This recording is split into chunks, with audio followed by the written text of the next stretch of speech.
नमस्कार मित्रांनो, तुमचे स्वागत आहे श्री स्वामी समर्थ. मित्रांनो, तुमची जर मकर राशी असेल तर हा व्हिडिओ तुम्ही संपूर्ण बघा, कारण आषाढी एकादशीपासून तुमच्यासोबत या गोष्टी आता होणार आहे. आता 100% या गोष्टी कोणीही थांबवू शकत नाही. कारण मित्रांनो, 25 जुलै 2026 या दिवशी वर्षाची अत्यंत पावन पवित्र आषाढी एकादशी आहे आणि या दिवसापासून आयुष्यात अशा काही अद्भुत, सकारात्मक आणि अभूतपूर्व घटना घडणार आहेत. हेच आपण आजच्या या व्हिडिओमध्ये जाणून घेणार आहोत. त्याआधी मित्रांनो, जर तुम्हाला तुमच्या पत्रिकेबद्दल, बिझनेसबद्दल, नोकरीबद्दल, तुमच्या नातेसंबंधांबद्दल काही प्रश्न विचारायचे असतील तर दिलेल्या व्हॉट्सॲप नंबरवर आम्हाला मेसेज करा. कर्ज झालेलं असेल, पैसा टिकत नसेल, लग्न जमत नसेल, संतान प्राप्ती होत नसेल, काही नात्यामध्ये कटुता असेल, खूप सारे प्रश्न समोर असतील, मार्ग मिळत नसेल, काय करावं हे कळत नसेल, किंवा मग वाईट काळ कधी संपेल, चांगला काळ कधी येईल, या सगळ्या गोष्टींची उत्तरं आपल्याला पत्रिका तपासून कळतात. काही दोष असले तर योग्य उपाय, योग्य सेवा करून यातून मुक्तता मिळवता येते. यासाठीच दिलेल्या व्हॉट्सॲप नंबरवर तुम्ही आम्हाला मेसेज करू शकतात. आम्ही तुम्हाला या संदर्भात आणि तुमच्या पत्रिकेबद्दल तुमच्या प्रश्नाची उत्तरे देऊ. मकर राशी. मकर राशीच्या जातकांसाठी नोकरीच्या ठिकाणी सुरू असलेली अस्थिरता, मनाविरुद्ध होणारी कामे, मेहनतीचे क्रेडिट न मिळण्याचे दिवस आता संपले आहेत. 25 जुलै नंतर तुमच्या कार्यक्षेत्रात तुमचे महत्त्व आणि दबदबा प्रचंड वाढणार आहे. नोकरीच्या ठिकाणी तुमच्या प्रामाणिकपणाचे आणि कठोर कष्टाचे कौतुक होईल. जे लोक बऱ्याच काळापासून पदोन्नती किंवा पगारवाढीच्या प्रतीक्षेत होते त्यांना खूप मोठी गुड न्यूज आता मिळणार आहे. बेरोजगार तरुणांना बहुराष्ट्रीय आणि नामांकित कंपनीत मानाची नोकरी मिळण्याचे 100% योग आहेत. विशेषतः तांत्रिक क्षेत्र, इंजिनिअरिंग, बांधकाम, राजकारण किंवा सरकारी प्रशासकीय सेवेशी जोडलेल्या लोकांसाठी हा काळ भाग्योदयाचा ठरेल. कामाच्या ठिकाणी काही जुने सहकारी तुमच्या प्रगतीवर जळू शकतात आणि तुमच्या विरुद्ध राजकारण करू शकतात. त्यामुळे आपले काम पूर्ण होईपर्यंत त्यांच्या नियोजनाची चर्चा कोणाशीही करू नका. आर्थिक बाबतीत मकर राशीचा स्वामी शनी आणि विठ्ठल माऊली मिळून तुमच्या संपत्तीत आणि वैभवात मोठी वाढ घडवून आणणार आहे. व्यापार आणि व्यवसायात गेल्या काही महिन्यांपासून असलेली मंदी आता पूर्णपणे दूर होईल. तुमचे व्यावसायिक निर्णय अचूक ठरतील, ज्यामुळे नवीन ग्राहक आणि मोठे कंत्राट तुम्हाला मिळेल.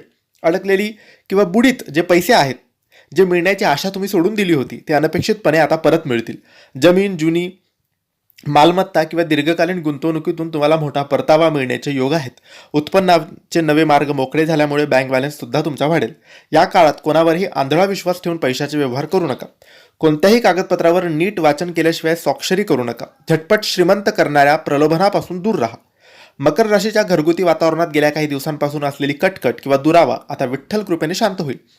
कुटुंबात आनंदाचे, समाधानाचे आणि धार्मिक वातावरण राहील. पती पत्नीमधील जुने वाद आणि गैरसमज संपुष्टात येऊन नाते अधिक परिपक्व आणि मधुर बनेल. जर घरात मुलांच्या लग्नाचे, त्यांच्या भविष्याचे किंवा शिक्षणाचे प्रश्न रेंगाळत असतील तर ते आता मार्गी लागतील.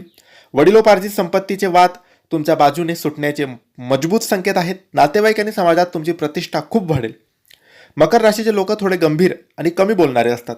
कुटुंबात सुख शांतता हवी असेल तर घरातील सदस्यांशी मन मोकळेपणाने संवाद साधा, भावना व्यक्त करायला शिका.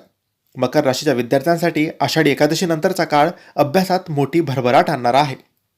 कारण अभ्यासातील मरगळ, आळस आणि मन विचलित होण्याच्या समस्या आता दूर होतील. एकाग्रता तुमची कमालीची वाढल्यामुळे कठीण विषयी सहज तुम्हाला आत्मसात करता येतील. स्पर्धा परीक्षा किंवा उच्च शिक्षणाची तयारी करणाऱ्या विद्यार्थ्यांना मनासारखे यश मिळेल. तांत्रिक, विज्ञान किंवा व्यवस्थापन क्षेत्रात शिक्षण घेणाऱ्या विद्यार्थ्यांचे कौतुक होईल. सोशल मीडिया, गेमिंग आणि चुकीच्या मित्रमैत्रिणींच्या संगतीमध्ये आपला मौल्यवान वेळ वाया घालवू नका. वेळेचे अचूक नियोजन करून अभ्यासाला प्राधान्य द्या. आरोग्याच्या बाबतीत ग्रहांची स्थिती काय सांगते याकडे मकर राशीच्या लोकांनी दुर्लक्ष अजिबात करायला नाही पाहिजे. गेल्या काही काळापासून छळणारा मानसिक ताण, चिंता आणि थकवा आता पूर्णपणे गायब होईल. शरीरात एक नवीन ऊर्जा, ताकद आणि उत्साह जाणवेल. जुन्या आजारांमधून, विशेषतः हाडांच्या, गुडघ्याच्या किंवा नसांच्या त्रासातून आराम मिळण्यास सुरुवात होईल. ऑगस्ट आणि सप्टेंबर महिन्यादरम्यान हवामानातील बदलामुळे अपचन, गॅस किंवा पोटाचे विकार त्रास देऊ शकतात. खाण्यापिण्याच्या सवयी सात्विक ठेवा. वाहन चालवताना अतिघाई किंवा स्टंटबाजी करणं पूर्णपणे टाळा. वेगावर ताबा ठेवा.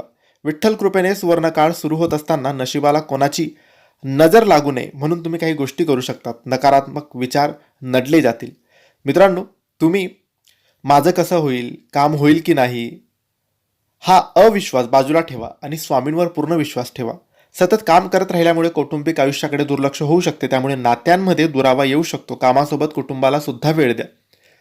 तुम्ही काही उपाय सुद्धा करू शकतात. विठ्ठल मंत्राचा जप करू शकतात. रामकृष्ण हरी रामकृष्ण हरी या मंत्राचा जप 108 वेळेस रोज करा. मित्रांनो, आषाढी एकादशीच्या पवित्र दिवसापासून घरात मांसाहार, मद्यपान किंवा कोणत्याही तामसिक अन्नाचे सेवन पूर्णपणे बंद करा. घर पवित्र आणि सात्विक ठेवा. कोणाचाही हक्क मारू नका. कोणालाही फसवून पैसा कमवण्याचा विचार करू नका. कर्म शुद्ध ठेवा, कारण शनिदेव कर्माचे फळ देतो. घरात किंवा मुख्य प्रवेशद्वाराजवळ कचरा साचू देऊ नका. तिथे स्वच्छता आणि प्रकाश ठेवा. 25 जुलै 2026ची ही आषाढी एकादशी तुमच्या आयुष्यातील संघर्षाचा अंत करून एका नवा सुवर्णयुगाची सुरुवात करणार आहे. पांडुरंगाचा वरदहस्त आता तुमच्यावर आहे. ही माहिती तुम्हाला आवडली असेल तर लाईक करा, शेअर करा, आमच्या चॅनलला सबस्क्राईब करा. योग्य मार्गदर्शनासाठी तुमच्या मनातील प्रश्न विचारण्यासाठी दिलेल्या व्हॉट्सॲप नंबरवर आम्हाला तुम्ही मेसेज करू शकता. धन्यवाद. श्री स्वामी समर्थ.